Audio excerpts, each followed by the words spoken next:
여호와의 말씀이 내게 임하니라. 이르시되 가서 예루살렘의 귀에 외칠지니라.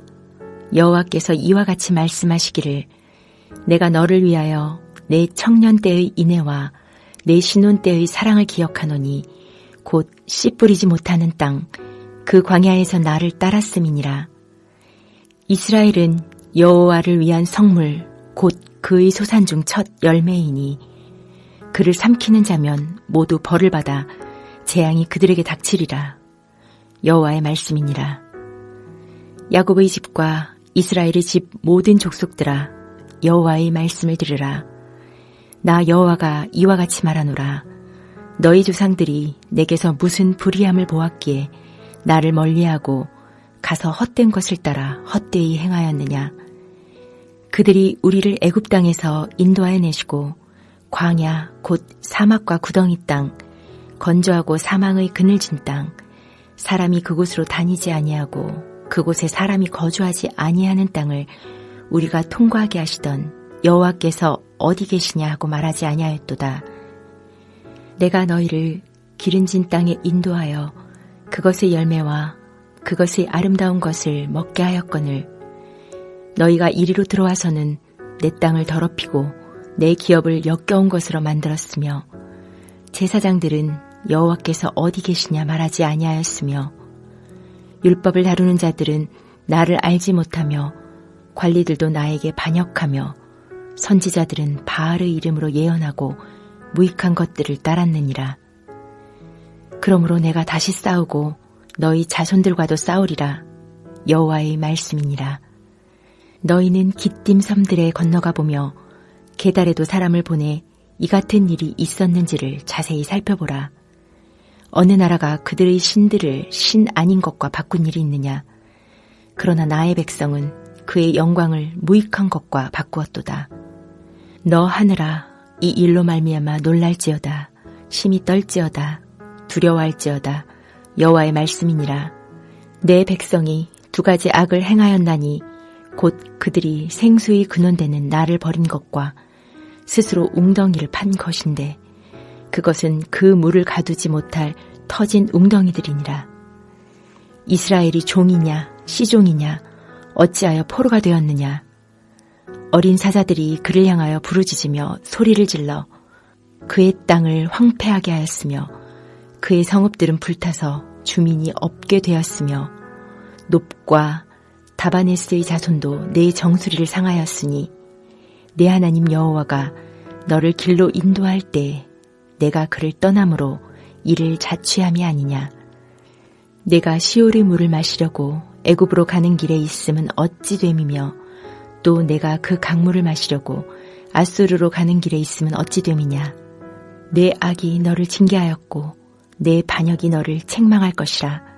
그런즉 내 하나님 여호와를 버림과 내 속에 나를 경외함이 없는 것이 악이요 고통인 줄 알라. 주 만군의 여호와의 말씀이니라. 저는 어릴 때 한국에서 역사를 다루는 드라마가 나오면 별로 보고 싶지가 않았습니다. 특히 과거의 부끄러운 역사를 다루는 내용들이 나오면 강한 거부감이 일어났습니다. 조선시대 말에 고종과 그의 신하들의 정치하는 모습을 보거나 혹은 일제에 의해 놀아나는 모습을 보고 있으면 분노가 일어나기 때문입니다. 여러분은 어떻습니까? 이것은 단지 저만 그런 것이 아니라 우리 모두가 그렇게 느끼는 일일 것입니다.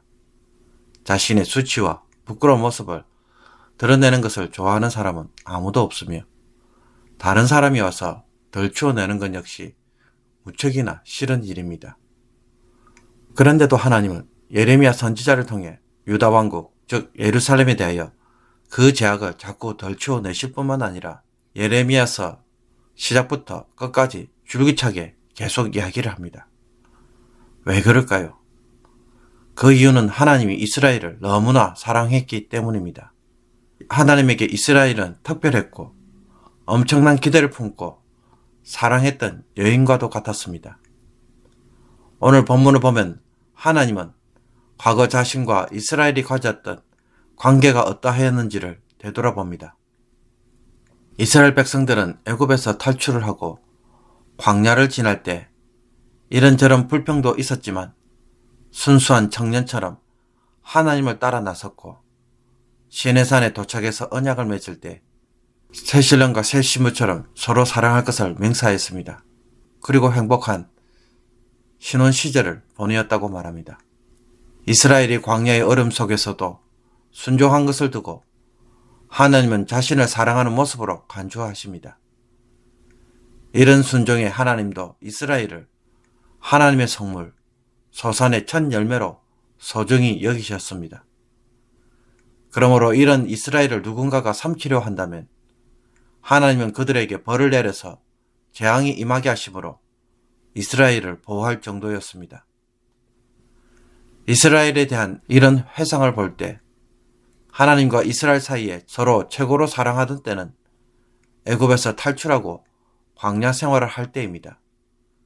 광야에서 좋은 옷, 좋은 음식, 좋은 집도 없지만 하나님과 늘 함께 동행하고 인도를 따라 살았기에 이스라엘 역사에 있어서는 최고의 시간이었고 정말 사랑했던 아름다운 시절이었습니다.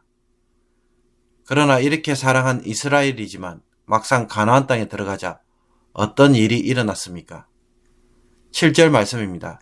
내가 너희를 기름진 땅에 인도하여 그것의 열매와 그것의 아름다운 것을 먹게 하였거늘 너희가 이리로 들어와서는 내 땅을 더럽히고 내 기업을 역겨운 것으로 만들었으며 이스라엘이 기름진 가나안 땅에 들어오자 그 땅에 풍성한 이스라엘이 기름진 가나안 땅에 들어와서 그 땅에 풍성한 소산물을 먹게 되자 이스라엘의 조상들은 하나님을 서서히 잊어버리고 말았습니다. 하나님이 뭔가 불의한 일을 해서 일어난 것이 아닙니다. 과거에 하나님이 이스라엘을 어떻게 사랑하였는지 그들이 도리어 새까맣게 잊고 살았습니다. 제사장들은 하나님이 어디에 계시는지 찾지도 않았고 율법을 아는 자들은 여호와를 알지 못하였으며 백성의 지도자들은 하나님께 반역하고 선지자들은 바알의 이름으로 예언하며 쓸모없는 일들만 행하였습니다. 이처럼 가나안 땅의 풍요로운 생활에 마음이 뺏기자 어느 순간부터 하나님은 무관심의 대상이었고 광야에서처럼 매달릴 필요가 없는 분이었습니다. 아무것도 없는 광야에서는 그렇게 찾고 사랑했던 하나님이지만 이제는 그 하나님이 없어도 혼자 잘 살 수 있다는 것입니다. 그러므로 이스라엘 조상들의 변질은 어디에서 시작되었습니까? 재물과 탐심과 더 풍요로운 삶을 추구하다 보니 어느 순간부터 하나님이 보이지 않게 된 것입니다. 대신에 풍요를 가져다 주는 바알이 더 매력적으로 보여서 바알을 따라가는 자들이 되어버렸습니다.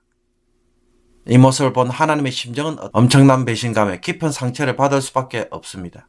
기띔이나 게달에 가서 보라. 이스라엘의 서쪽과 동쪽에 사는 이방인들은 신이 아닌 것을 섬기면서도 자신이 섬기는 신을 바꾸지도 않는데 이스라엘은 참 하나님을 섬기면서도 우상으로 바꿔 섬기는 일을 하고 있으니 하나님으로는 정말 화가 나고 엄청나게 마음이 상실될 수밖에 없었습니다. 하나님의 영광을 아무 쓸모도 없는 일로 만들어버린 것입니다. 이것은 하늘도 놀랄 만한 일이었습니다. 그러므로 이스라엘이 범한 죄악을 한마디로 요약하면 어떻게 할 수 있겠습니까? 생수의 근원 대신 하나님을 버린 것과 스스로 터진 웅덩이를 판 것이라고 말할 수 있습니다. 나이가 좀 드신 분이 할리 데이비슨이라는 비싼 오토바이를 타고 고속도로를 멋있게 달립니다. 젊은 날에 돈을 많이 버셔서 이제는 그렇게 하고 싶어 했던 인들 오토바이를 타고 다니면서 여기저기 여행을 하는 삶을 누리고 싶었던 것입니다. 이것이 내가 원했던 그 삶이다 라고 하면서 정신없이 그렇게 사셨다고 합니다. 그러나 어느 날 고속도로에서 사고가 나서 그만 척추가 부러지는 부상을 입고 병원 생활을 오랫동안 하시다가 결국 돌아가시고 말았습니다. 우리의 삶이라는 것이 고속도로에서 최고로 비싼 오토바이를 타고 달리는 것으로 과연 바꿀 수 있을까요? 이것 한번 하기 위해서 평생을 그렇게 열심히 살고 돈 버는 일에 몰두하고 그렇게 사는 것이 과연 인생입니까? 어느 순간부터 신앙이라는 것은 사라지고 살면서 이것도 해보고 저것도 해보고 저것을 여행하며 과연 저것을 맛보면서 사는 모습으로 바꾸는 것, 과연 이것이 맞을까요? 하나님을 서서히 버리고 자기가 만든 웅덩이에서 뭔가 기쁨을 누리고 안전을 누리고 행복을 찾으려고 한다면 하나님은 그렇게 해주십니다. 그러나 그 웅덩이가 어떤 웅덩이입니까? 나일강에 물을 마시고자 하는 자들, 유프라테스 강에 강물을 마시려고 하는 자들에게 하나님은 애굽으로 내려가게 하시고 아시아로 끌려가게 하십니다. 종의 자식으로 전쟁의 노예가 되어서 그것을 체험하게 될 것입니다. 하나님을 버리고 대신에 추구하는 모든 것은 행복을 가져다 주는 것이 아니라 제약의 결과를 체험하는 일밖에 되지 않습니다. 스스로 고난을 자초하는 것입니다. 하나님을 멀리하면 우리의 삶이 무너집니다. 우리는 하나님 안에서 발견되고 하나님 안에서 목마름을 해결하며 하나님 안에서 보호를 받도록 운명지어진 존재입니다. 여기서 벗어나게 되면 잘 될 것 같아 보입니다. 그러나 그 자체가 불행해집니다.